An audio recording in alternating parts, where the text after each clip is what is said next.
Maes condamné à 7 ans de prison ferme. Dites-moi que je rêve. Dites-moi que c'est une blague. Les gars, c'est une dinguerie. En fait, depuis plusieurs mois, semaines, etc., il y en avait certains qui maintenaient que Maes était sorti, soi-disant Zinkae l'avait vu dehors et tout. Bon, moi, je savais que c'était pas vrai, tu vois, qu'il était sorti, etc. On attendait justement ce jugement-là, qui a été du coup apparemment rendu. Et il a pris 7 ans de prison ferme au Maroc. En sachant que là-bas, les gars, les remises de peine et tout, c'est pas comme en France. C'est le site bloody.net qui a sorti l'information en premier.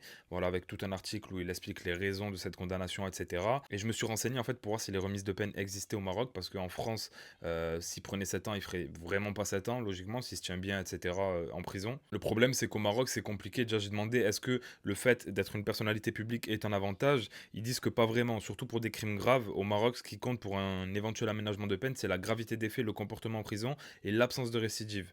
Et après, que bien sûr, il y ait un parcours de réinsertion. Mais du coup, ils disent comme dans une affaire lourde comme la sienne, quand les charges sont très graves, enlèvement, violence, etc., la justice marocaine accorde très rarement une réduction ou un aménagement. Le statut d'un artiste ne change rien dans ces situations. Et là, ils redisent c'est peu probable qu'il puisse bénéficier d'une remise de peine ou d'un aménagement de peine, voilà pourquoi.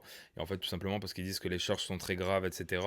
Les gars, je suis dégoûté, je me lève, je vois ça. Moi, j'espérais que t'as vu, il a un petit. En fait, on savait pas exactement tout ce qu'il y avait autour de l'affaire et tout. Donc, moi, je me disais, bon, si ça se trouve, c'est pas trop grave, etc. Même si on savait ce qui lui était reproché à peu près, mais je sais pas, la juridiction au Maroc, comment ça se passe, etc., ce qui est possible. Là, tu te lèves, tu vois 7 piges. Putain, qui va nous sortir des putains d'albums, les gars? Un des derniers que j'ai saigné, c'est La vie continue. Ça veut dire que là, c'est chaud. Mais au-delà de ça, je pense à lui, bien évidemment, qui se retrouve du coup emprisonné pendant 7 piges, alors qu'il sait qu'il a une carrière dehors, il a ses enfants dehors, sa femme dehors. Beaucoup de courage aussi, du coup, à sa famille et à ses enfants, parce que c'est jamais évident d'avoir un proche de l'autre côté. Et voilà les gars, c'est une dinguerie en espérant qu'un aménagement de peine soit possible à un moment donné, mais dans tous les cas, au moins 50% de la peine doivent être effectuées, si j'ai bien compris, pour en obtenir une au Maroc. Donc ça veut dire que minimum, il prend 3 ans et demi, même s'il y a un aménagement de peine, et apparemment il y a peu de chances qu'il y en ait un.